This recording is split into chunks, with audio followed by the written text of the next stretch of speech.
going on, guys? Skoks, Chicago Blackhawks Central. Gonna wrap up some end of training camp updates, a few cuts, right, on defense and offense, actually. But we're gonna cover some of that and get into the lineup. Looking at night one against the Utah Hockey Club. Check out the official roster for uh, the team to start the season out, at least right now. But uh, a few surprises actually, so we'll go over that right now. Let me roll the intro.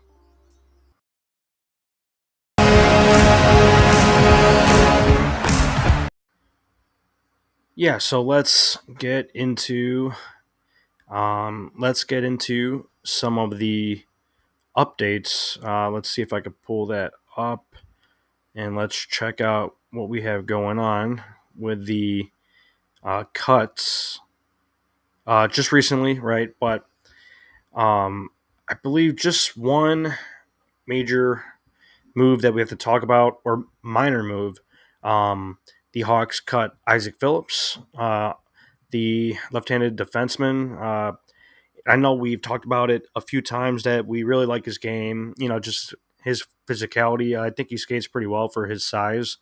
And but they or Phillips did clear waivers, so nothing to worry about there really. But from Scott Powers earlier today, Isaac Phillips is included on the Blackhawks season opening roster. How Wyatt Kaiser is feeling this week may determine how long Phillips or Nolan Allen are in the NHL.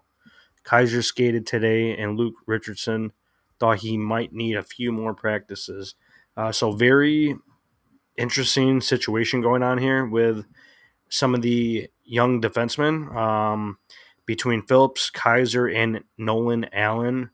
So it sounds like they want Kaiser in the NHL lineup, but not being in practice recently, right? He's been out for one to 2 weeks now, so hasn't had much practice at all before this preseason, and I don't see why you would want him in the lineup right now, just coming off an injury.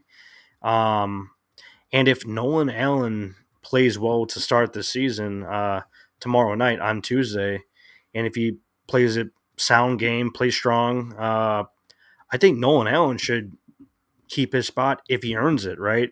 I, if Wyatt Kaiser somehow comes back and earns that spot, maybe if Nolan Allen is struggling, then I understand Kaiser taking that spot um, on defense. But very intriguing to see what happens.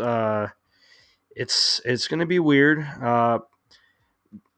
It's just weird how it kind of seems like Kaiser is penciled in to take that NHL spot, but I don't really see that happening. And if anyone else has a thought on that last spot on defense, whether it's Phillips, Allen, or Kaiser, it's just a weird little note today, with Phillips coming back on the roster, clearing waivers. I would love to see Nolan Allen keep that spot, but we'll see where that goes. Yeah, so we'll see where that goes after the game tomorrow, but we'll see how White Kaiser is feeling this week. Not many other updates, but I will go over the official roster on Puckpedia because I do like having it on the site. So we'll run through that really quick, and let's pull that up right now. And let me know if everyone can see this on the screen. And let's check that out here.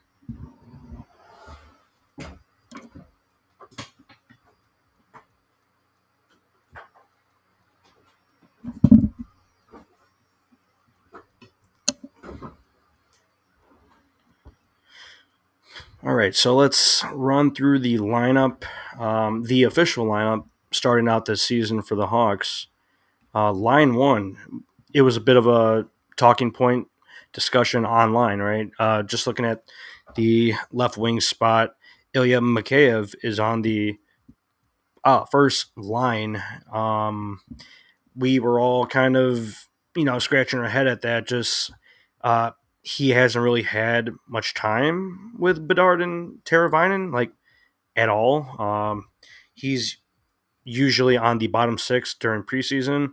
I think we saw him a lot with Dickinson and Anderson, and sometimes Donato.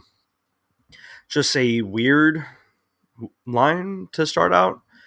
Just basing off of the ice time, but I guess they like what they see in practice. And I think Coach Luke did have a quote on that decision earlier today, but they called Mikheyev a utility player. You could play him in a lot of spots, but just don't see how that might be the best fit. I know I mentioned a few days ago, and uh, a a pretty big, majority of Hawks like Twitter. Philip Kershev seems like the perfect line mate for Bedard right now, just basing the chemistry from last season.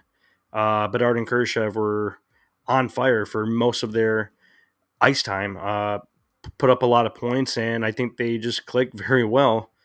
So splitting them up, don't love that, but we'll see how it is to start the season, and I'm pretty sure coaching staff will fix it if it's not working.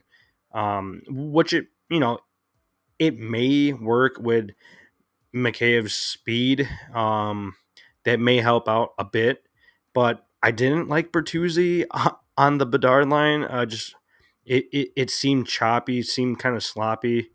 Uh, didn't love that, but I think Kershaw, Bedard, Teravainen would be fine. Teravainen improving his two-way game as well as Kershaw improving his defensive game. Right, they aren't liabilities on that first line with Connor Bedard. Don't see a big issue with that, and I'm pretty sure they will try it out if they need to. But second line, Kershev, Bertuzzi, Taylor Hall, uh, hoping he stays healthy the whole season. And I mentioned before, his skating, his I don't know, his shooting just doesn't seem the same anymore. He is getting old, and he had dozen surgeries on his leg, and just he's been through a lot in his career. A great player, but just really banged up, and we'll see how he starts off the season on the second line with Bertuzzi and Kurashev. But a better top six, just looking at last year, right? Big upgrades all around. So we're hoping something clicks this year, and there's a lot more pieces to play with if something is not working. But looking at line three, this was pretty much our money line, our most, our most consistent line, just solid all around two-way game. Jason Dickinson, Joey Anderson on the right wing, and Nick Foligno, the captain, on the left wing. 36, 29, and 26. Just think they play very well together. Dickinson with his two-way game, Foligno playing a bit more physical, and Joey Anderson just finds himself in the right position all the time on like every shift. Plays hard, skates hard, and I just love his game. On the third line, I'm fine with it. Just looking at the extra skaters, we'll get into the Reichel and Double A situation really very very soon here. But line four, Patty Maroon, Ryan Donato, and Craig Smith. I'm completely fine with that. Maybe have Double A in on that fourth left wing spot. They're probably going to play with that spot a bit. Maroon bringing his physicality, his poor skating, right? Ryan Donato has looked great this preseason and training camp. Just seeing him in person. He's looked great in training in training camp, and he's had a strong preseason. So love seeing that. Craig Smith also had a strong training camp in preseason. Very surprised with Craig Smith.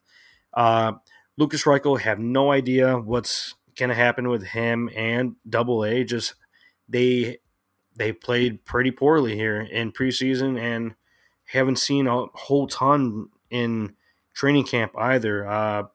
So they are the extra skaters to start out the season here, and they're probably going to rotate in soon. But just starting out, looking in right on the outside, looking in, Reichel and Double A, it's not great for them, but they've played themselves out of the lineup.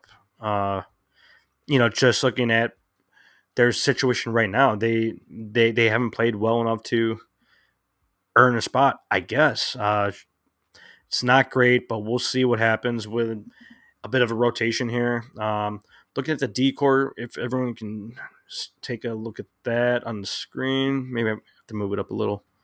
There we go. Yeah. So we're using Puckpedia once again, filling in for Cat Friendly, right? They had to take that site down, so we are using Puckpedia now. But looking at the first pair, Alec Martinez and Seth Jones.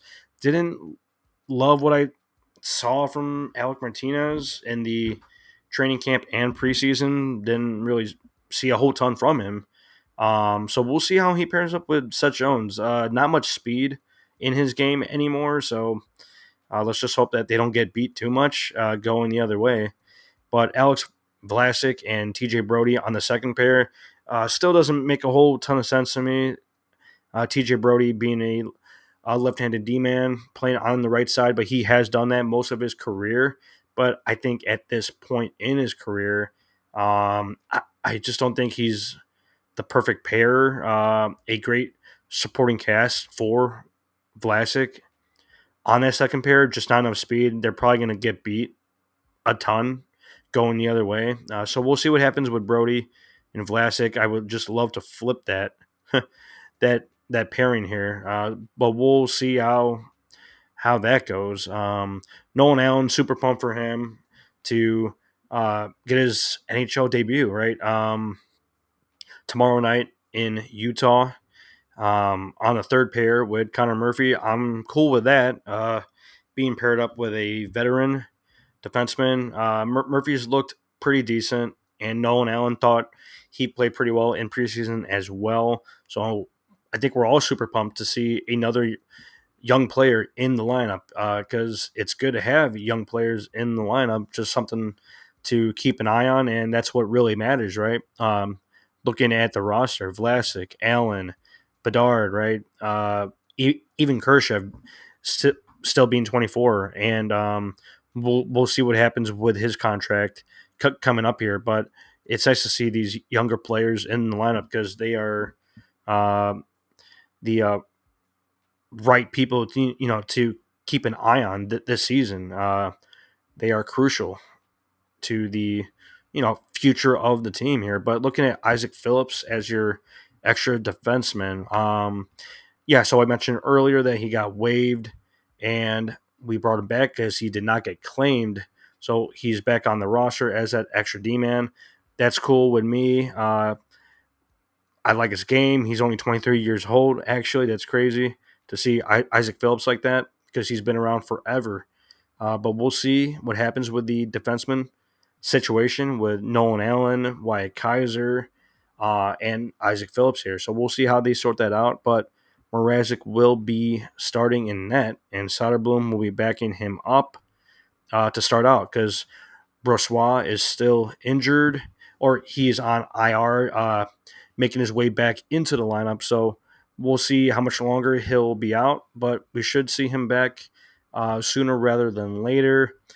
And let's take a quick peep at the Utah Hockey Club roster. Let's check them out and see what we're going up against on Tuesday night. I believe this is a very, very late game tomorrow. I believe it's a 9 p.m. Puck drop. on Tuesday night. Let me pull it up really quick just to double check on that. I believe it will be a late game tomorrow. Let me see here. And tomorrow is, or let me pull up the depth chart for the Utah team. And tomorrow will be Hawks versus Utah Hockey Club tomorrow. Yep, 9 ESPN. So it's a national game, nationally televised for the Hawks' first broadcast. So we will have some fun with that on ESPN. But let's take a look at the Utah Hockey Club. A little preview for them, if everyone can see that on screen. First line: Clayton Keller, Barrett Hayden, Nick Schmaltz, Hawks legend. Still on line one, kind of weird to see, but he's still riding it out here. 28 years old. That's crazy to see. Second line: Logan Cooley at center, Dylan Gunther, McBain on line two, Kerfoot, Michelli, Kraus on line three. So pretty similar to last season. Carconi, Stenlund, and Doan, Shane Doan's son, is on line four. That's very cool, So they do have a few younger players as well, similar to the Hawks, and a few veterans. Extra skaters are Yamamoto and O'Brien. Looking at the D core, Mikhail Sergachev, they traded for him, I believe, during the draft from Tampa Bay. So that's cool to see him. But as a 1D, we'll see how that fits with Sean Dursey over there, Kesserling, Valimaki. I believe that's Ian Cole and Bortuzzo. And Koya Chonok. Koya Chonok. Yeah, as an extra D man. A decent decor. A bit of a weird mix, just with the veterans and a few younger players. Sergachev is only 26, which is crazy. Connor Ingram and Vamelka in net. Very, very interesting. I believe there's John Marino down there as the D-man, yeah. So he's injured, and Nick Bugstad is also injured. They're both on IR, so it's very interesting to see. Yeah, so if you put Nick Bugstad and Marino in the active roster, then yeah, it does look a bit better. But an interesting team, a potential win for the Hawks, I believe, tomorrow night on Tuesday. Definitely a beatable team. Not too scared of them. I think we have a lot of new faces on our squad, but I think we have the element of surprise for the first game of the season, and hopefully we can pot in a few goals and get a win on the first night. That would be awesome to see. And let me pull up the Hawks roster really quick just to leave it up there for, a last thing lineup here. The last lineup. Yeah, so we will be back tomorrow night on Tuesday, 9 p.m. puck drop. So it's going to be late night on ESPN. National broadcast, nationally televised. So super pumped. First game of the year. Let's get a Bedard goal tomorrow and possibly a win. I think that would be great. So we'll wrap that up tonight, and we'll see you tomorrow. Let's go Hawks.